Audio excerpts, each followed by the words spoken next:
신약의 갈라디아서의 말씀으로 함께 살펴보려고 합니다. 갈라디아서의 말씀을 이전에도 몇 차례 설교드린 적이 있었고, 또 신약 성경의 각 책을 설교하면서 갈라디아서 전체를 함께 묶어서 말씀을 나눈 적들이 있었는데, 오늘부터 시작해서 제 생각에 아마 한 2달, 3달 정도 될 것 같은데요.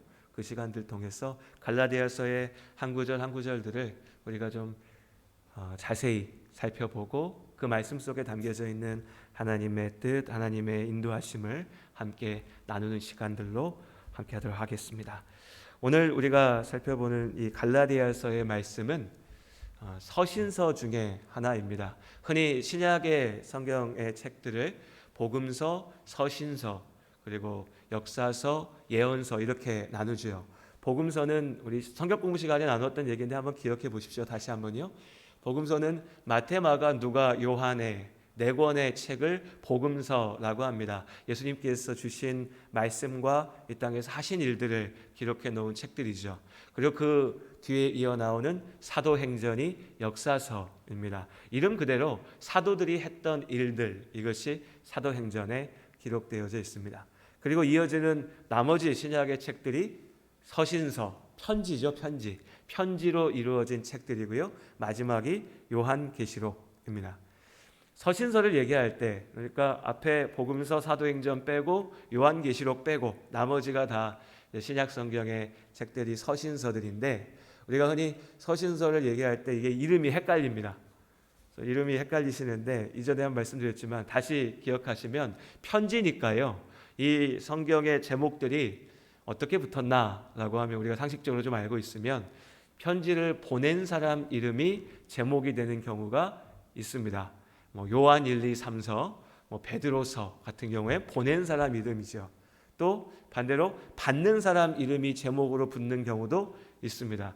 여기서부터 좀 헷갈리죠. 그러니까 그냥 일괄적으로 보낸 사람 하면 편할 텐데요. 네, 많은 경우에 사도 바울을 통하여 하나님께 주신 말씀이기 때문에 이름이 좀 달라지는데, 받는 사람의 이름이 제목이 되는 경우가 디모데서입니다. 디도서도 있고요. 그리고 이제 받는 지역들, 받는 교회들의 이름이 제목으로 붙은 경우가 고린도서, 또 오늘 갈라디아서 등등이 있습니다. 이렇게 생각해 보시면 될 것 같아요. 보낸 사람, 받는 사람, 그리고 받는 지역, 교회. 오늘 갈라디아서는 그렇게 갈라디아 지방에 있었던 교회들의 사도 바울이 전하였던 편지의 형식으로 전해진 하나님의 말씀입니다. 갈라디아라고 하는 동네는 어딘가라고 보면요, 사도행전에 보면 여러분 기억하실 겁니다. 사도행전에 사도 바울이 복음을 전하기 위해서 전도 여행, 선교 여행을 떠나죠. 예수님의 복음을 전하기 위해서 멀리 다른 지역으로 떠난 겁니다. 가는 지역마다 복음을 전했지요. 이때 바울이 첫 번째로 찾았던 지역이, 그러니까 1차 전도 여행에 포함되었던 지역이 바로 이 갈라디아라고 하는 곳입니다. 오늘날 터키, 소아시아 지역에 속해 있지요. 그럼 이 갈라디아 지역에 사도 바울이 가서 복음을 전했고 그 열배로 교회가 세워졌고, 여기까지 내가 이해하겠는데, 그럼 왜 굳이 바울이 다시 한번 편지를 보내서 하나님 말씀을 전해야 했을까? 사실 이것이 오늘 우리가 앞으로 나누게 될 이 갈라디아서의 중요한 배경이 되기도 하는데요. 왜 바울이 여기에 편지를 보낼까라고 하는 이유가 중요합니다. 바울이 복음을 전하여서 이 지역들의 교회가 세워졌습니다. 갈라디아는 한 도시가 아니라 넓다란 지역입니다. 우리로 치면 전라도, 경상도 하는 이런 지역이지요. 이렇게 생각하시면 됩니다. 자, 이 지역에 있는 여러 교회들이 세워졌는데 뭐가 문제인가? 바울이 복음을 전해서 세워진 이 교회들은 말하자면 어린 교회들, 젊은 교회들입니다. 이제 처음으로 복음을 받아들여서 그 복음의 열매로 세워진 교회들이죠. 그러다 보니 이제 사도 바울이 다른 지역에 다시 복음을 전하기 위해서 이 갈라디아를 떠나서 다른 곳으로 갔을 때에 불과 몇 년이 지나지 않아서 이 교회, 이 젊은 교회의 믿음의 중심이 흔들리게 되는 겁니다. 여기에 역할을 한 게 누구냐면 사도 바울의 대적자들이었습니다. 이런 사람들이 왜 있나? 도대체 인생을 왜 그렇게 살까 싶은 마음이 들기도 하는데요. 초대교회의 역사를 보면 사도 바울을 미워하여서 바울이 가는 곳마다 쫓아다니면서 바울이 전한 그 복음의 열매로 세워진 교회들을 무너뜨리려고 했던, 그 복음을 훼손하려고 했던 사람들이 있었습니다.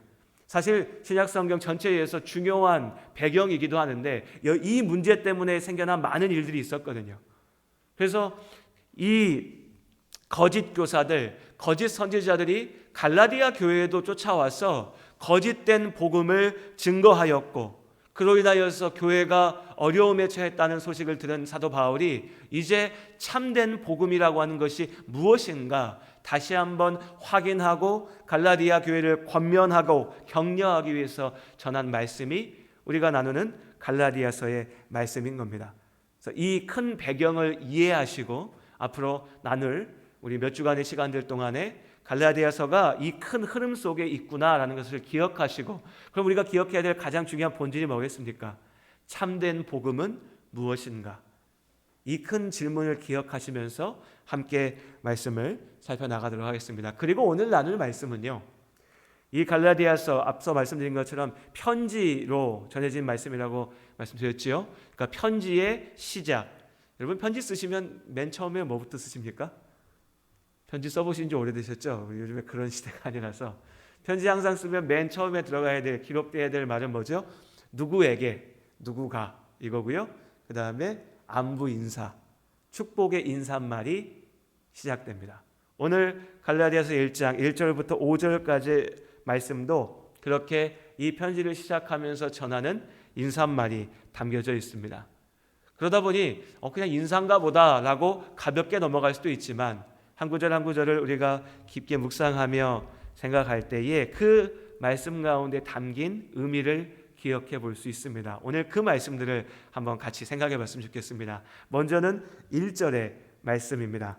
갈라디아서 1장 1절 말씀 우리 함께 읽도록 하겠습니다. 사람들에게서 난 것도 아니요 사람으로 말미암은 것도 아니요 오직 예수 그리스도와 그를 죽은 자 가운데서 살리신 하나님 아버지로 말미암아 사도된 바울은. 정치 전략 중에 메시지를 공격할 수 없으면 메신저를 공격해라 라고 하는 말이 있습니다. 말은 뭔가 대단한 것 같은데 사실 별거 아닙니다. 무슨 말이냐면 어떤 사람이 내 적이에요. 반대파입니다. 그런데 그 사람이 하는 말이 흠잡을 게 없어요. 복잡하죠. 나는 저 사람을 공격해야 되는데 그 사람이 말이 틀린 말이 없어요. 맞는 말입니다. 그럼 사실 사람이요. 우리 그리스도인들 그렇게 살아야 되는데 들어봤는데 저 사람 말이 맞으면 어떻게 하면 됩니까? 여러분 어떻게 하시면 돼요?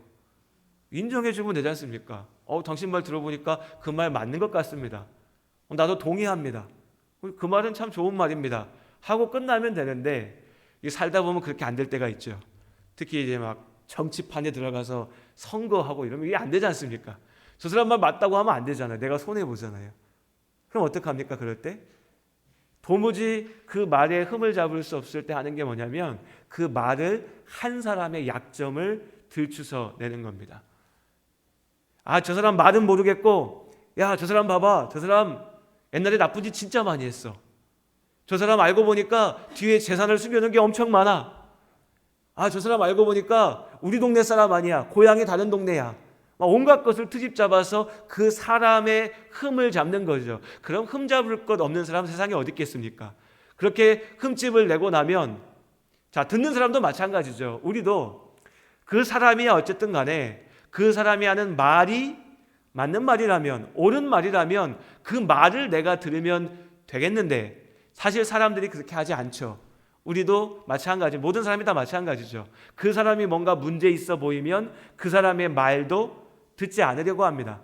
반대로 어떤 사람을 내가 좋아하고 그 사람이 뭔가 대단해 보이면 사실은 대단할 것도 아닌 말인데 그 사람 말이면 다 그럴듯하게 들리기도 하죠. 그래서 몇 번 말씀드렸죠. 방송에 무슨 아침마당 같은 데 나와서 하는 말들 가려서 들으셔야 됩니다. 또 막 세상에서 성공했다고 하는 사람들이 인생에 대해서 논하는 거 들으실 때 조심하셔야 됩니다. 돈 많이 번 것하고 세상을 살아가는 진리를 아는 것하고는 완전히 다른 얘기입니다.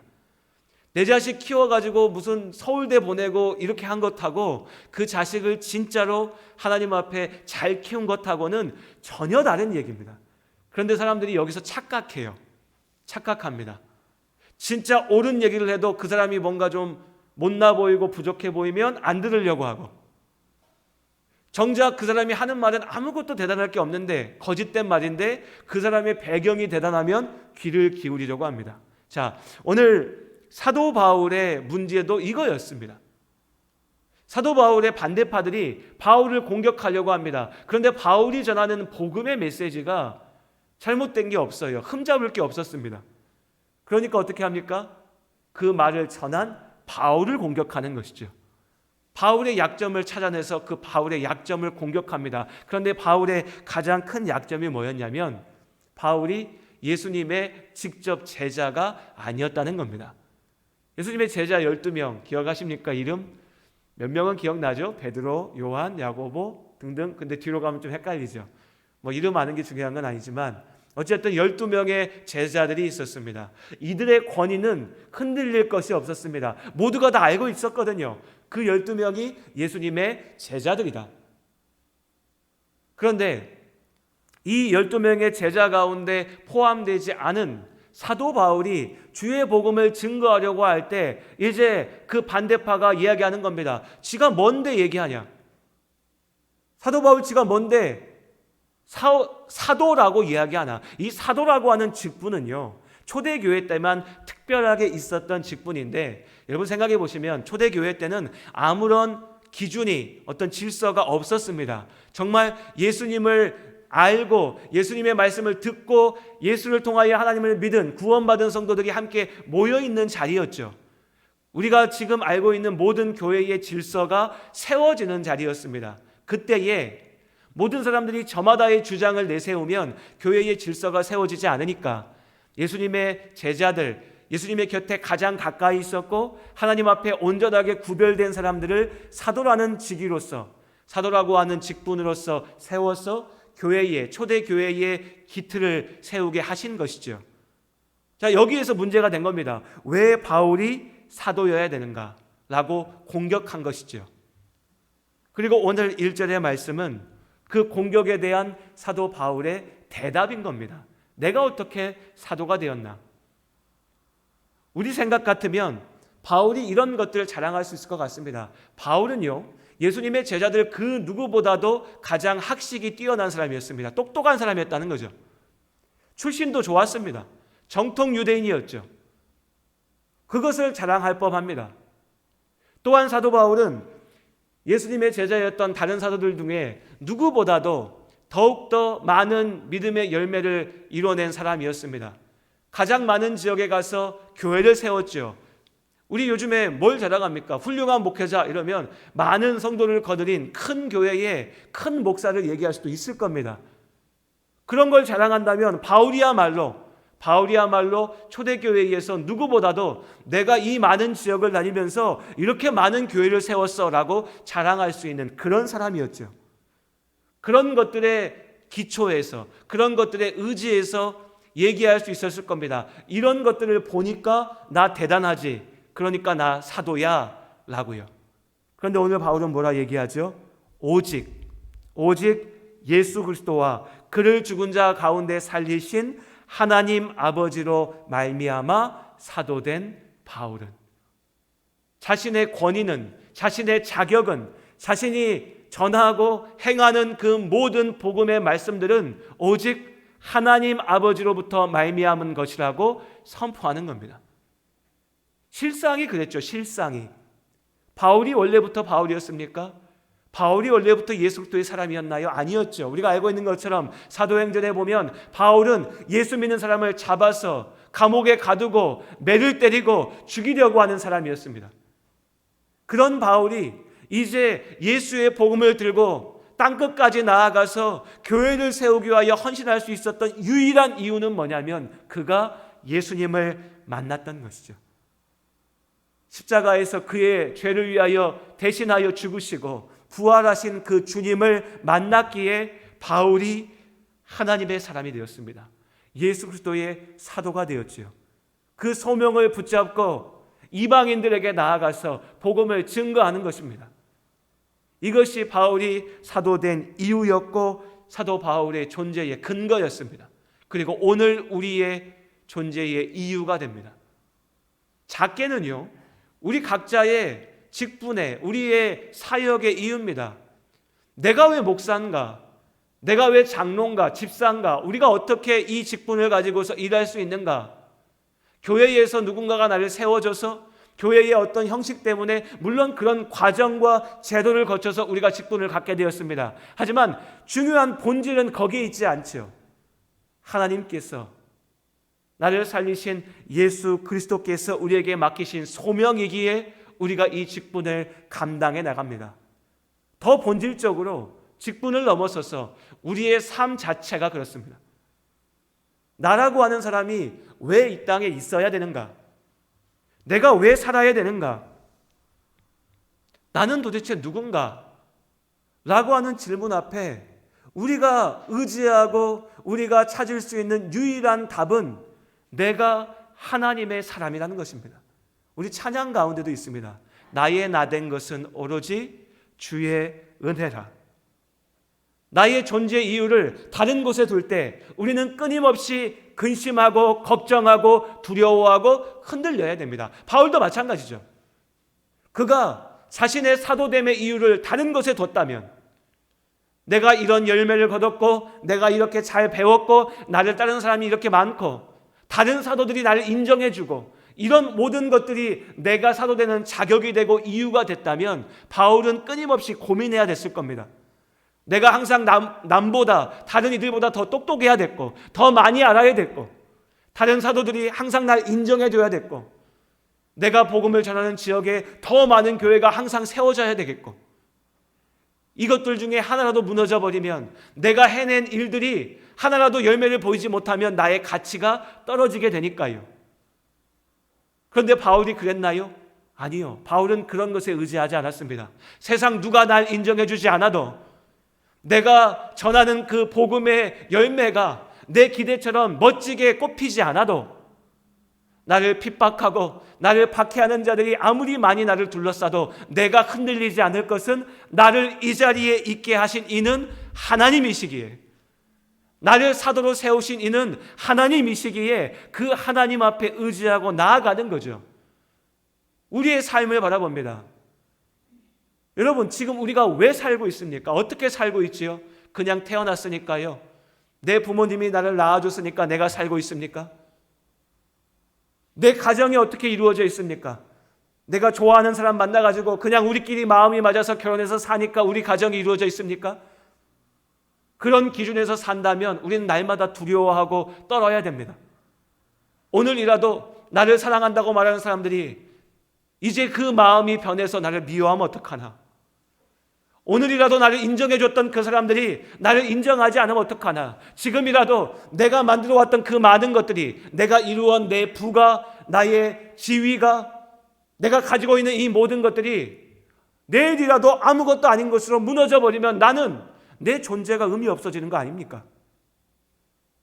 거기에 의지해서 산다면 우리는 날마다 두려워하고 근심하고 떨면서 살아야 됩니다. 그러나 우리가 잊지 말아야 될 것은 우리의 존재의 근원은 오직 하나님께 있다는 겁니다. 하나님으로 말미암아, 예수 그리스도로 말미암아 우리가 사는 것입니다. 하나님으로 말미암아 내가 지금 여기에 있는 것이죠. 그렇기에 하나님으로 말미암아 살아가는 내가 이 땅에 있는 그 모든 시간 가운데 나의 인생의 가치와 목적은, 의미는 하나님께 있습니다. 나는 누구인가? 라고 하는 이 질문 앞에 여러분 뭐라고 대답하실 겁니까? 내가 누구냐? 오늘 사도 바울은 그걸 얘기한 겁니다. 너가 뭔데 복음을 전해? 네가 뭔데 우리한테 얘기해? 라고 하는 그 질문 앞에 사도 바울의 답은 나는 하나님으로 말미암아 사도된 바울이다. 여러분 뭐라 대답하시겠습니까? 나는 어떤 사업하는 사람, 나는 어떤 직장 다니는 사람, 나는 이런 가정에 속한 사람, 그게 우리의 본질적인 답이 아닙니다. 나는 누구인가? 나는 하나님의 구원받은 아들이다. 나는 하나님의 구원받은 딸이다. 이 분명한 정체성을 잊지 마시기를 주님의 이름으로 당부드립니다. 나는 하나님의 자녀입니다. 이것이 우리의 시작입니다. 이것이 우리의 근원이지요. 그리고 이어서 2절과 3절의 말씀을 나누겠습니다. 함께 읽겠습니다. 2절, 3절, 갈라디아서 1장 2절, 3절 말씀 함께 읽겠습니다. 함께 있는 모든 형제와 더불어 갈라디아 여러 교회들에게 우리 하나님 아버지와 주 예수 그리스도로부터 은혜와 평강이 있기를 원하노라. 아멘. 새로 개업하신 식당이나 카페나 가게에 가보면 요즘에는 예전에 화환이 더 많았는데 요즘에는 화분들도 많더라고요. 그런데 보면 리본이 달려서 축하하는 말들이 써 있죠. 예전에는 그냥 대부분 다 비슷하게 그냥 축발전 이렇게 했었는데 요즘에는 좀 이제 친한 분들은 좀 더 직설적으로도 얘기하더라고요. 돈 많이 벌어라. 되게 재밌게 봤던 것도 있었던 것 같은데 돈다발을 깔고 자라고 했던가 이런 것도 있었던 것 같아요. 아무튼 그런 식의 말들이 있습니다. 자, 누군가에게 여러분 축하하고 어떤 격려하는 인사를 전한다고 했을 때 여러분 뭐라고 인사하실 것 같으세요?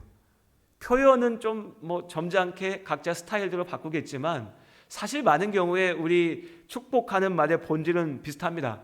결국에 돈 많이 벌어라 이거죠. 건강하라, 성공해라, 좋은 집, 좋은 직장 얻어라, 등등등입니다. 이것이 우리가 원하는 축복의 내용이죠. 오늘 사도 바울이 갈라디아 교회 성도들에게 축복의 인사를 전합니다. 그러면서 하는 얘기가 3절에 은혜와 평강이, 하나님의 은혜와 평강이 있기를 원한다라고 말하고 있습니다. 자, 우리에게는 익숙한 표현이죠.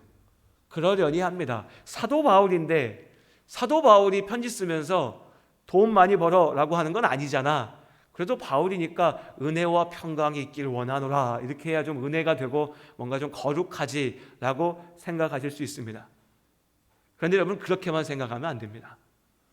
오늘 바울은요, 내가 사도니까 뭔가 좀 폼 잡아봐야지라고 하는 마음에서 이렇게 축복하는 게 아닙니다. 갈라디아 교회의 성도들에게도 돈 필요했습니다. 그럼요. 돈 안 필요한 사람 어디 있겠습니까? 건강도 중요하죠. 세상의 성공도 필요했을 겁니다. 좋은 것들이 다 중요했을 겁니다. 그게 중요하지 않고 필요하지 않아서 바울이 말하지 않은 게 아닙니다. 하지만 그것보다 더 중요한 본질적인 것이 하나님의 은혜이고 평강이기에 그 은혜와 평강이 있기를 원한다라고 축복하는 겁니다. 이것은 그냥 어떤 형식으로 관용어로서 그래도 교회 안에서 축복한다고 얘기할 때 이렇게 말해야지 이게 아니라 정말로 여러분 진짜로 하나님의 은혜와 평강이 중요하기 때문에 이게 진짜 복이기 때문에 바울이 그렇게 이야기하는 겁니다. 은혜가 뭡니까? 은혜는 자격 없는 자에게 대가를 지불할 수 없는 자에게 주시는 사랑이죠. 내가 뭔가 값을 치를 수 있고 받으면 그건 거래하는 거죠. 주고받는 겁니다. 하나님 내가 이만큼 드릴 테니까 나한테 이만큼 주십시오. 이건 거래죠. 그러나 내가 하나님 앞에 도무지 그 대가를 다할 수 없는데 하나님이 그저 나를 사랑하시기에 주시는 모든 것들, 그것이 은혜입니다. 그리고 역시 우리가 찬양으로 고백하듯이 우리 잘 아시는 찬양에 은혜 아니면, 그래서 어떻게 우리 고백하죠? 은혜 아니면 어떻게 됩니까? 은혜 아니면 살 수가 없습니다. 은혜 아니면 살 수가 없습니다. 우리는 날마다 하나님의 은혜로 삽니다. 그렇게 우리가 가장 먼저 기도해야 되고 가장 우리에게 필요한 것은 하나님의 은혜이죠. 하나님의 값없이 도우시는 손길입니다. 어떤 사람들은 하나님 앞에 불평합니다. 내가 이렇게 기도하는데 왜 하나님이 나 안 도와줘?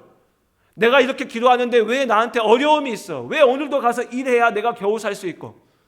저 사람들은 저렇게 떵떵거리고 사는데 내 삶은 어려워.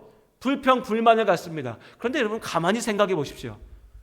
죄로 인하여서 하나님으로부터 끊어지게 된 우리는 하나님의 은혜가 없으면, 하나님의 도우심이 없으면 한순간도 살 수가 없습니다.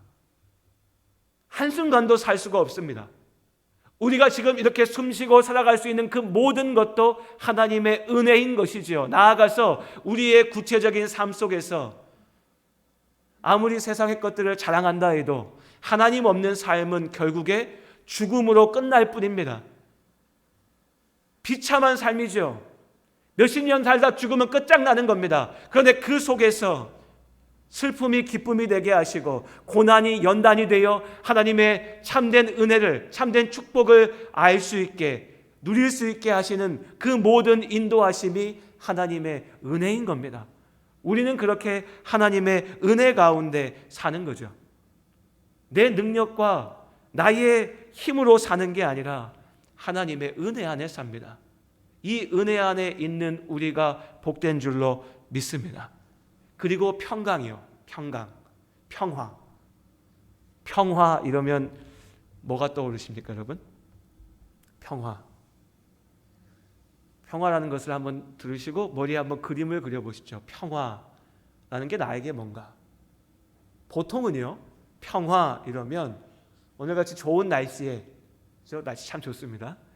날씨 참 좋은 날씨에 따뜻한 햇살 아래 딱 앉아서 정말 아무 문제 없이 조용한 상황 가운데 정말 얼굴만 봐도 사랑이 넘치는 사람들, 아니면 어린 아이들 이렇게 있는 자리에 나도 가만히 앉아 있는 이런 모습이 우리가 떠올리는 평화입니다. 그런데 하나님께서 우리에게 주시는 평화가 그런 건가요? 우리가 샬롬이라고 인사합니다. 오늘 사도 바울이 전하는 은혜와 평강에서 이 평강이라고 하는 게 샬롬이죠. 샬롬이 그런 겁니까? 아무 문제도 없고 아무 어려움도 없고 조용한 상황이 샬롬일까요? 아닙니다. 하나님께서 주시는 평강, 샬롬은 그런 것이 아닙니다. 폭풍우가 치는 밤을 한번 생각해 보십시오. 폭풍우가 몰아칩니다. 지난 여름에 우리가 경험한 것처럼 강에 물이 가득해서 넘치기 직전의 상황입니다. 자, 그런데 우리 집이 그 강 기슭에 얹어져 있습니다. 1m만 올라오면 우리 집이 떠내려갈지 모릅니다. 더더군다나 우리 집이 좀 부실하게 지어져 가지고 비바람이 몰아치면 지붕이 날아갈지 비가 셀지 알 수가 없습니다. 자, 그런 상황 속에서 여러분 밤에 잠잘 수 있을까요? 못 자죠. 도망쳐야 됩니다. 쩔쩔매면서 혹시라도 저 물이 넘칠까 근심해야겠죠. 그런데 내 집이 저 강가와 조금 떨어져 있는 안전한 자리 위에, 든든한 반석 위에 어떤 폭풍이 몰아쳐도 흔들리지 않을 만큼 잘 지어져 있다면, 그런 집 안에 내가 있다면 여러분 그 밤이 어떤 밤일까요? 비가 오니까 잠깐 내다볼 수 있겠지만 비 많이 오네, 비 조금 와야 될 텐데 생각할 수 있겠지만 그날 밤에 잠들지 못할까요? 아니요. 시간이 되면 잘 잘 겁니다. 어쨌든 내가 거하는 이 집은 평안하니까요. 하나님의 평강이라고 하는 것은 우리의 삶 속에 아무런 문제도 없을 거다라고 하는 말씀이 아닙니다. 여전히 우리 삶 속에 때로 비바람이 몰아치고 눈보라가 내릴지라도 그 속에서 나의 자리가, 나의 집이 하나님과 함께 있기 때문에 다윗의 고백처럼 하나님께서 나의 피할 바위가 되시고 나의 산성이 되시고 주님의 그 날개 그늘 아래 내가 머물고 있기 때문에 어떤 폭풍우가 몰아쳐도 나는 하나님 안에서 평안할 수 있는 것이죠. 이것이 샬롬이고 이것이 하나님께서 주시는 참된 평화인 것입니다. 갈라디아 교회 성도들이 왜 어려움이 없었겠습니까? 왜 근심이 없었겠습니까? 그러나 그들에게 전하는 사도 바울의 평강의 축복은 하나님께서 그들의 삶의 문제를 해결하시기에 이루어지는 평안도 있지만 또한 그 문제 속에서라도 온전히 하나님 앞에 의지하며 나아갈 때 나를 지키시는 하나님의 그 인도하심에 대한 믿음으로 주어지는 참된 평화, 참된 평강, 샬롬의 축복을 전하는 것입니다. 이 축복이 오늘 이 자리에 함께하는 우리 성도님들의 삶 가운데도 가득하시기를 바랍니다. 참된 평강을 누리는 삶이 되어야 됩니다. 그리고 마지막으로 4절과 5절의 말씀 우리 함께 읽겠습니다. 함께 읽습니다. 그리스도께서 하나님 곧 우리 아버지의 뜻을 따라 이 악한 세대에서 우리를 건지시려고 우리 죄를 대속하기 위하여 자기 몸을 주셨으니 영광이 그에게 세세토록 있을지어다. 아멘. 다시 한번 예수 그리스도의 십자가를 기억합니다. 예수님께서 우리를 죄에서 대속하기 위하여 죽으셨습니다. 그리고 그 죄를 이기시고 그 죽음을 이기시고 부활하심으로 우리를 살리심을 믿습니다. 그렇게 나는 다른 어떤 존재가 아니라 하나님의 구원받은 아들로 딸로 이 세상을 살아가는 겁니다. 그럼 우리가 살아가야 될 그 길의 방향과 모양도 분명합니다. 오늘 말씀에 악한 세대에서 우리를 건지기 위하여 예수님께서 십자가에서 죽으셨습니다. 그럼 우리가 있을 자리는 악한 세대가 걸어가는 그 삶의 자리가 아닙니다. 하나님의 백성이 걸어가야 될, 주의 자녀가 머물러야 될 하나님의 나라 가운데 우리가 있어야 되죠. 다만 여기서 이미 많이 말씀드렸지만, 그래서 오해하지 않으실 거라 생각하지만, 악한 세대 가운데 나와야 된다라고 하니까 교회 가운데 선거 놓고 나는 교회 다녀, 그러니까 나는 거룩해, 나는 괜찮아, 교회 안 다니는 저 사람들만 죄악된 거야, 악한 세대야, 더러운 거야, 이런 눈에 보이는 기준들, 우리가 만들어낸 기준들을 가지고 판단해서 안 된다는 거죠. 이 악한 세대의 모습은 지금도 우리 안에 여전히 머물러 있습니다. 죄악의 도전이죠. 죄의 유혹입니다. 하나님을 믿는다고 하는 사람들 역시도 이 죄 가운데 영적인 싸움을 계속하고 있습니다. 다만 우리가 좌절하지 않는 것은 우리는 이 죄악을 이길 힘을 예수 그리스도의 십자가 은혜 가운데서 얻었기 때문이죠. 악한 세대 가운데 머물러서는 안 됩니다. 그 말이 우리의 일상의 삶을 다 포기하고 산에 올라가서 예배당에만 와서 머물러 있어야 된다는 말은 아니죠. 하나님께서 우리를 세우신 모든 자리에서 우리가 하나님의 자녀답게 살아내는 삶, 그것이 세상의 죄를 떠나서 하나님의 뜻을 쫓아 살아가는 삶입니다. 그것이 우리의 자리입니다. 그렇게 우리는 날마다 하나님 앞에 영광을 돌리는 삶을 살아내는 것이죠. 오늘 그렇게 말씀 가운데 우리의 시작을, 우리 삶의 의미를, 그리고 우리가 나아가야 될 방향을 다시 한번 기억합니다. 그리고 말씀을 마치며 오늘 3절의 말씀으로 우리 성도님들을 축복합니다. 우리 하나님 아버지와 주 예수 그리스도로부터 주신 그 은혜와 평강이 하나님께서 세우신 자리에서 믿음으로 살아가시는 우리 모든 성도님들의 삶 가운데, 가정 가운데 가득하시기를 주님의 이름으로 축복합니다. 기도하시겠습니다.